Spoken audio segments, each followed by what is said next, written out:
আর এই এসআইআর এর প্রক্রিয়া ঘেটে দিতে হরেক রকম ফন্দি তৃণমূলের, কখনো ভয় দেখানো তো কখনো চাপ তৈরি, কখনো আবার বিএলও পদেই দেখা যাচ্ছে খোদ তৃণমূলের নেতাকেই। হ্যাঁ, ঠিকই শুনছেন, পশ্চিম মেদিনীপুর, মালদা, দক্ষিণ 24 পরগনা জেলায় জেলায় এ ধরনেরই অভিযোগের পাহাড়।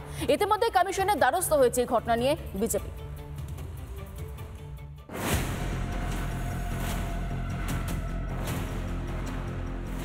তৃণমূলের লাগাতার হুমকি, শাসানি, চাপ, কোনো কিছুতেই কাজ হচ্ছে না। তাই কি এবার বিএলও নিয়োগেই কারসাজি? বাংলার এসআইআর শুরু হওয়ার পর থেকেই অভিযোগ উঠছিল। এবার মালদহের হাবিবপুর। অভিযোগ, বিএলও পদে নিয়োগ করা হচ্ছে তৃণমূলের 2 পঞ্চায়েত সদস্যকে। নাম অসীম সরকার ও ম্যাথিয়াস মার্ডি। পেশায় একজন প্যারা টিচার, অন্যজন প্রাথমিক স্কুলের টিচার। আমি 10 বছর ধরে কাজ করি, বিএলওর কাজ 10 বছর ধরে। আমি প্যারা টিচার, জনপ্রতিনিধি। আমি কোন দলের? টিএমসি। বর্তমানে আমি তৃণমূল দলের সঙ্গে যুক্ত। নির্বাচন কমিশনের নির্দেশ অনুসারে আমি বিএলও ডিউটি দিতে বাধ্য হয়েছি। শুধু মালদহ নয়, বিএলও পদে শাসক ঘনিষ্ঠদের থাকার অভিযোগ উঠেছে পশ্চিম মেদিনীপুর থেকেও। হোসনারা খাতুন 228 খড়গপুর গ্রামীণ বিধানসভার 6 নম্বর বুথের বিএলও। অভিযোগ, হোসনারা খাতুন শাসক দলের সঙ্গে সরাসরি যুক্ত। তার বিরুদ্ধে কমিশনে বিজেপি।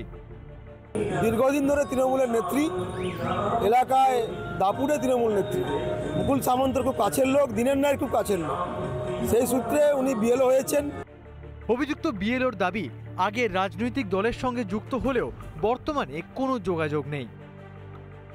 রাজনৈতিক দলের সঙ্গে বলতে আমি শিক্ষক সংগঠনের যে টিএমসি যে শিক্ষক সংগঠন আছে তার কোর কমিটির মেম্বার ছিলাম। তো এখন বিএলও হওয়ার পর এখন কোনো কিছু আর করছি না।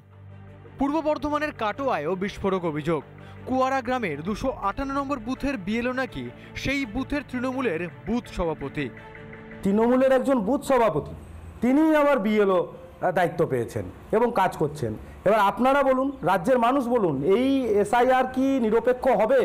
সেই বুথে কি ওই বিএলও নিরপেক্ষভাবে কাজ করবে? 100% প্রতিশ্রুতি দিচ্ছি যে বাড়ি বাড়ি যখন এনকোয়ারি যাব, তারা আমাকে মৃত সার্টিফিকেট দেখাবে, আমি তার নাম ভোটার লিস্ট থেকে বাদ দেওয়ার সর্বতভাবে চেষ্টা করব। কোনো রাজনৈতিক প্রভাব এখানে পড়বে না। আমি কাজ করব স্বচ্ছভাবে। সরকার আমাকে যে দায়িত্ব দিয়েছে সেই দায়িত্ব আমি পূর্ণভাবে পালন করার চেষ্টা করব। দক্ষিণ 24 পরগনার বাসন্তীত মারাত্মক অভিযোগ।